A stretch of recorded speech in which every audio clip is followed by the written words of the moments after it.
आम्ही सांगितलं, आश्वासन दिलं होतं माननीय मुख्यमंत्री श्री देवेंद्र फडणवीसला, महाराष्ट्राचे मुख्यमंत्री, की आजपासून आम्ही आरोग्य मित्र म्हणून केंद्र आम्ही चालू केलेलं आहे.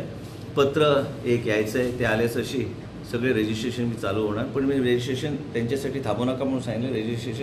रजिस्टर करायची परवानगी दिलेली आहे, चालू करा. आरोग्य मित्र म्हणून केंद्र देत असताना महात्मा ज्योतिबा फुले इन्शुरन्स आणि सिंधुदुर्गच्या लोकांना यापुढे कसलाच त्रास होणार नाही, कारण महाराष्ट्र सरकाराची जबाबदारी आणि महाराष्ट्र सरकाराची जी इन्शुरन्स स्कीम आहे ती गोवा मेडिकल कॉलेजला लागू होणार.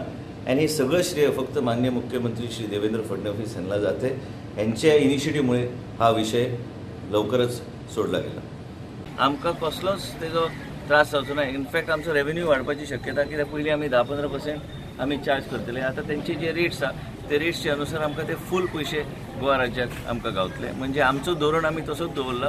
पूण त्याच बरोबर तेंचे इन्शुरन्स गोवा मेडिकल कॉलेजाक एम्पॅनल केल्यार सिंधुदुर्गच्या लोकांक तेजो बेनिफीट हांगा जातलो. कितली रजिस्टर जावंक शकता पर डे, अशें कितें स्टॅटिस्टिक्स काडला ना? एक 3000 लोक तरी येता म्हयन्याक. 3000 लोक महाराष्ट्राचे म्हणून 36 ॲडमिशन असतात आणि ओपीडी 100 लोक असतात. ओपीडी एक 3000 वयर जालें न्हू. सो ओपीडी सुद्दां जे येतले तांकां हांगा पयलीं रजिस्टर करचें पडटलें आनी मागीर हे आतां बाकी सगळे ते पॅकेजीस आहा ते बरोबर आहे न्ही. ते पॅकेजीस आहा त्या पॅकेजीसच्या अनुसार तांकां ट्रिटमेंट गावतले. तो किओस आयज बेश्टो इनॉग्रेशन म्हणून घातला, पूण तांकां भितर आमी जागो दितले. म्हणजे तेंचे आमी DDSS कशें चलयतात तशेंच तेंचे महात्मा ज्योतिबा फुले इन्शुरन्स स्कीम तशीच चलयतली.